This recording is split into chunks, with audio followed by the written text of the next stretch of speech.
Coba kalau kita misalnya bikin gerakan kembali ke Quran, berarti yang haram hanya antasma'u bainal ukhtain. Padahal yang haram adalah bainal mar'ah wa ammatiyah, wala bainal mar'ah wa khalatiyah, wala bainal mar'ah wa jaddatiyah. Pokoknya dua perempuan yang ada hubungan mahram tidak boleh dikumpulkan dalam satu pernikahan.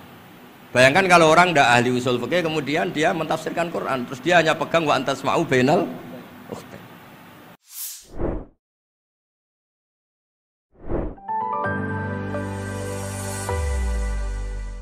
Nah, terus tadi yang Jalalain rutin sanad saya memang sebetulnya kalau saya boleh milih di mana-mana sanad tuh ngajinya utuh. Saya dulu ngaji Mbah Mun itu mulai Jamul Jawami, Fathul Wahab banyak. Sebagai keluarga Quran, bapak saya itu hafal Quran tuh kayak Fatihah, ma'ruf itu di daerah saya. Tidak ada orang hafal Quran kayak Fatihah kayak bapak saya itu. Makanya tradisi keluarga kami memang Quran, terus babah kami juga dari ulama Lasem, Habib Jidan pernah rawuh di mbah saya. Kebetulan pondoknya mbah saya namanya juga Al-Fakhriyah. Jadi karena kalau konstruksinya tidak khatam seperti ini namanya ijazah amma. Ijazah amma ya cukup lah buat rame-rame. Tapi secara keilmuan itu masalah karena konstruksinya belum selesai. Makanya tadi saya senang Habib Jidan ketika cerita ada orang ngajar lumak. Usul fikih itu perangkat yang mau tidak mau untuk alat tafsir. Misalnya begini, wa antasma'u bainal ukhtain, tidak boleh mengumpulkan perempuan dua yang kakak beradik jadi istrinya satu orang. Itu bainal ukhtain itu min itlaqil ba'di wa iradatil kul. Yang dimaksud Allah adalah mengumpulkan dua orang yang ada hubungan mahram. Coba kalau kita misalnya bikin gerakan kembali ke Quran, berarti yang haram hanya antasma'u bainal ukhtain. Padahal yang haram adalah bainal mar'ah wa ammatiyah, wala bainal mar'ah wa khalatiyah, wala bainal mar'ah wa jaddatiyah. Pokoknya dua perempuan yang ada hubungan mahram tidak boleh dikumpulkan dalam satu pernikahan. Bayangkan kalau orang tidak ahli usul fikih kemudian dia mentafsirkan Quran, terus dia hanya pegang wa antasma'u bainal ukhtain. Itu juga anak tiri. Ada aturannya, lafadz yang keluar karena ghalib itu tidak punya makna. Misalnya begini, anak tiri yang nggak boleh dinikahi adalah waroba ibukumul lati fi hujurikum, anak tiri yang serumah. Padahal anak tiri serumah tidak serumah, kalau ibunya sudah kamu kumpulin kan tidak boleh dinikah. Lalu kata fi hujurikum di sini adalah yakhruju makhrujal ghalib. Ya umumnya anak tiri itu serumah, tapi bukan punya ikatan apa? Hukum. Nah, hal seperti itu kan riskan kalau kita tidak mengaji usul fikih, apa kaidah fikih. Misalnya gini, ada ular di dalam, terus kiainya bilang, Jamal ambilkan tongkat. Terus kamu karena agak dipanggil namanya, terus gak ngambil tongkat. Oh yang dipanggil Jamal bukan saya. Ini santri geblek dah. Sebenarnya kata manggil itu qaulun nabi li ahadin min ashabi itu qauluhu lil jami'. Yang hal-hal yang baik, yang darurat siapapun yang bisa melakukan harus melakukan itu meskipun enggak dipanggil. Coba semua wiridan, ya Mu'ad inni uhibbuka. Fakul dubura kulli sholatin Allahumma a'inni ala dzikrika wa syukrika wa husni ibadatik. Sebagai riwayat fala tada'anna dubura kulli sholat. Terus kamu bilang nama saya ada Mu'ad loh. Berarti tidak kena ijazah itu. Itu harus ada analisis usul fikih. Kalau enggak ya habis kita. Semua wiridan tuh ya Abu Hurairah, ya Mu'ad, ya Aba. Nah, terus kamu, saya enggak yang di waksiati Rasulullah, enggak yang diijazahi ya enggak bisa. Jadi masalah sana tuh maunya kalau sampean orang baik, ya semua kebaikan tuh saya ijazahkan. Ya tapi tentu beda yang ngaji betulan sama yang ngaji begini-begini itu. Ya memang seperti itu karena kalau ingin jadi ulama konstruksinya memang harus utuh. Karena tadi ada usul fikih, ada kaidah fikih, ada macam-macam kayak tadi wa antasma'u bainal ukhtain. Itu ya zaman Nabi Sugeng sudah nambahi wala bainal mar'ati wa amatiha. Tidak boleh menikahi istri dan budenya atau bulenya. Nah, kenapa Nabi tidak bilang wala bainal mar'ati wa jaddatiha? Kayaknya orang kelainan kalau kepikiran seperti itu.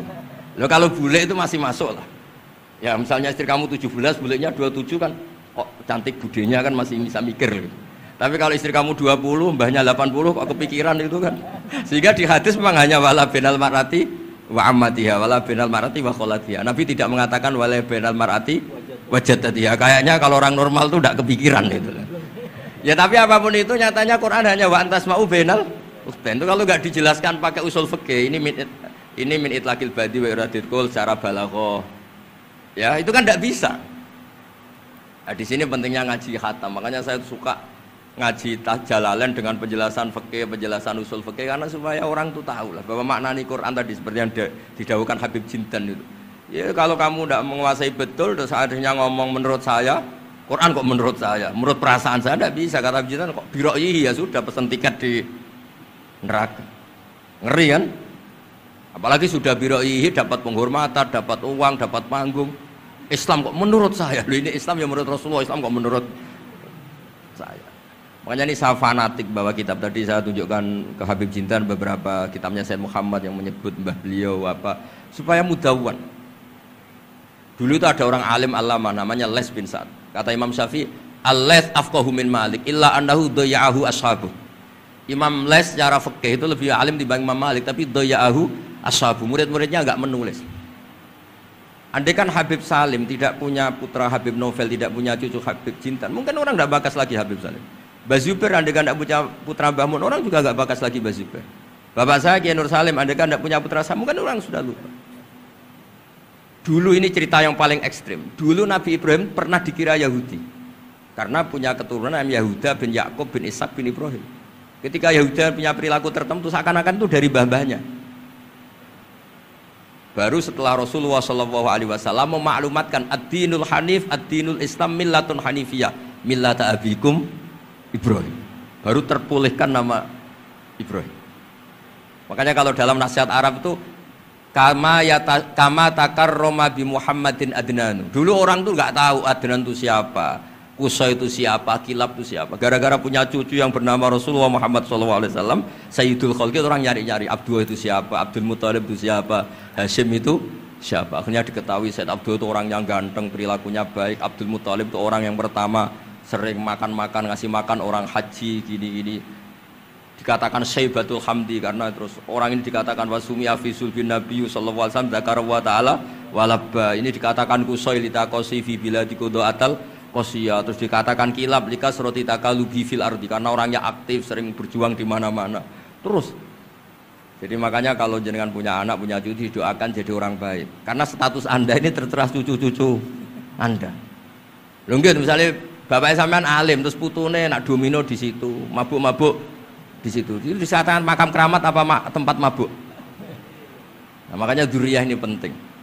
Makanya ketika Allah memberi hadiah pada Rasulullah Muhammad SAW kepada semua nabi, itu disebut wa ja'alna dzurriyyatahu humul baqin.